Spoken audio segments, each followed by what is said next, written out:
Inland Sports. Well, the high school football previews roll on. Here we are in week 0. Some big games coming up this week, Thursday and Friday. One of the biggest of all, Aquinas taking on Oak Hills. Join us here on the Inland Sports Show. It is the head coach for the Aquinas Falcons, Jordan Brusig. And coach, man, this is a fun time of the year, right? You know, the record is 0-0. The possibilities are endless right now for Aquinas. How excited are you about this year's squad going into a really big game here in week 0? Yeah, super excited. You know, we are just extremely blessed to, be able to do the things that we're doing at Aquinas, and we are real fired up for the 2023 season and excited to start off against a great team like Oak Hills. Now, you're coming off a scrimmage against another really good team in Servite. What did you guys do well against Servite? We do well. We ran the ball really well. We were pursuing the football on defense. I thought we gave a great effort. There's just a lot of things we need to clean up. It was a scrimmage, but I think that, all in all, we found out, where we needed to improve. We found out some things about, some of the guys that were untested, and that's what it's for. The entire scrimmage preseason is to find out, kind of where guys stand and then try and get into the league and win your league. So I thought it was a great night for all of us. Is it beneficial to go up against a team like Servite because you're going to see Oak Hills right out of the gate? So that way maybe you're not caught off guard like, whoa, this is a really good football team, because you just saw a really good football team in that scrimmage. Yeah, I mean, definitely Oak Hills does a great job running the football, and they're gigantic.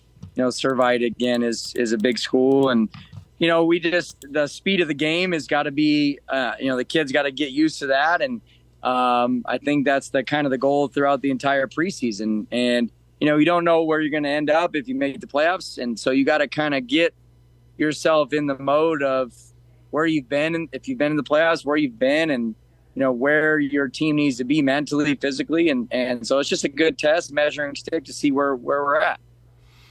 Coach, you've had a couple championship teams at Aquinas and teams that went deep into the playoffs.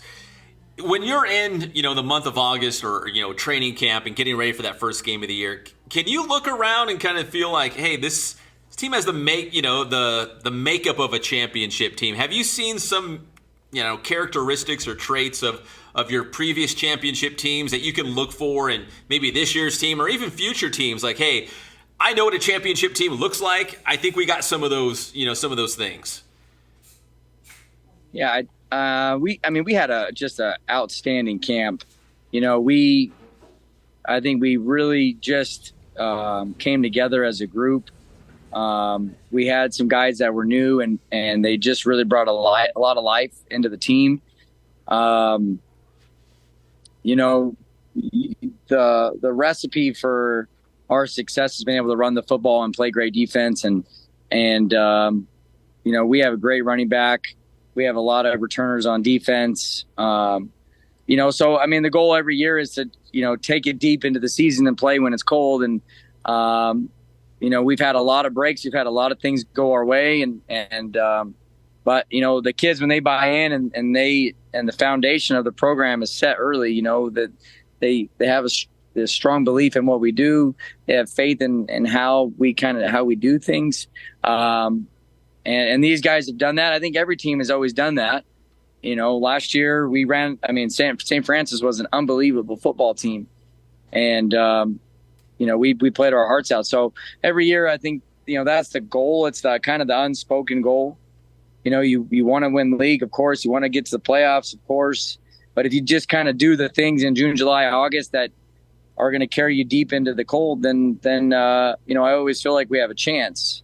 I always think our teams have come together in the end of August because of our camp week. So I'm excited to see what we're made of. Coach, you mentioned running the football and playing good defense. You've got JoJo Solis back. I feel like we've talked about this guy for years, but he's only going to be a junior coming up this year. I'm a 49er fan, so I'm a big Christian McCaffrey guy. So I know he's a running back who, can play receiver as well. Is JoJo kind of that guy who also plays defense as well? But do you feel like you could just put him in a bunch of different spots that he's going to make plays on the football field for you? Yeah, I mean, last year he played a receiver a ton.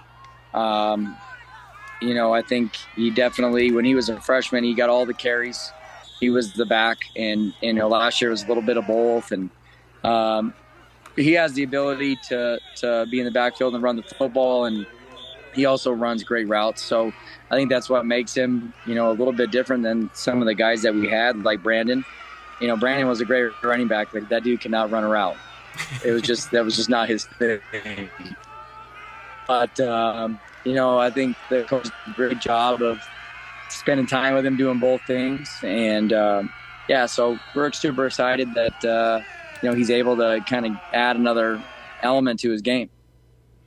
All right, Coach, besides JoJo, I know you can't list everybody on the team, but who are a couple other guys that we're going to be talking about this season for the Falcons?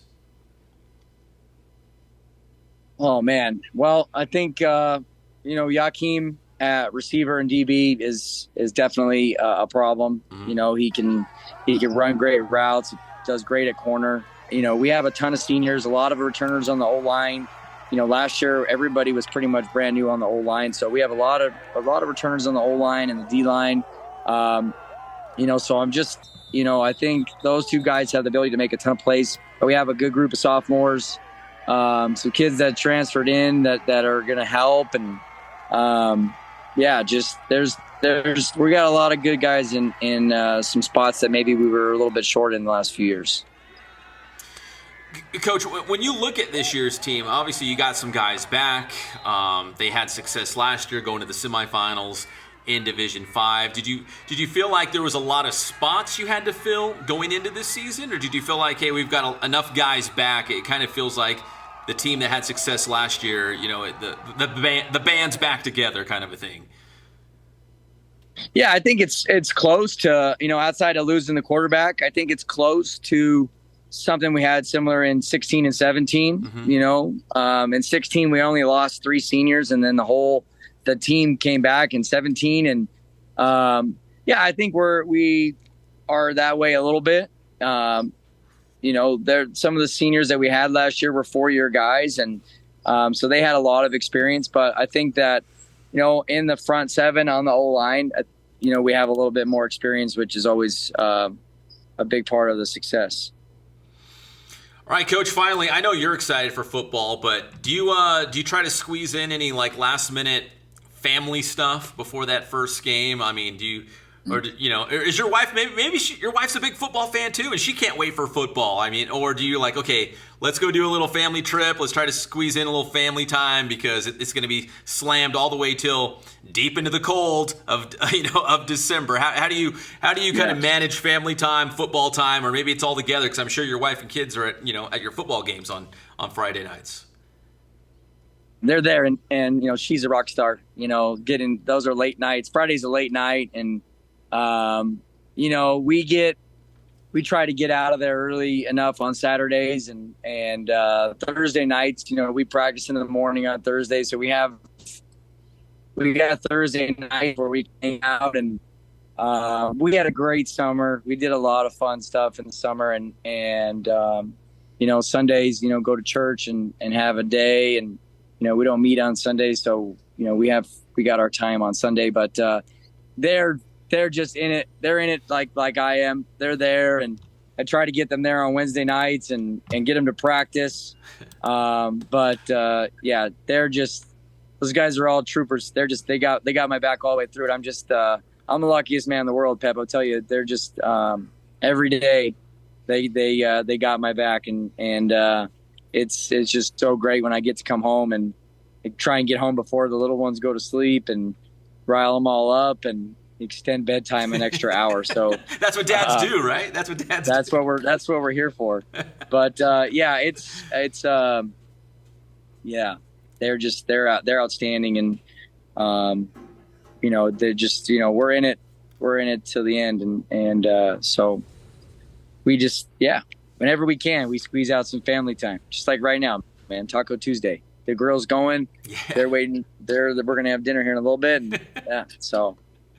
Well, Coach, I don't want to keep you any longer. It is Taco Tuesday as we do this interview. I really appreciate the time. Best of luck going up the pass to take on Oak Hills. That's a big one coming up this week in week 0. That is Aquinas head coach Jordan Brusig. Coach, always thank you for the time. I really do appreciate it. Pep, appreciate you, man. God bless, dude.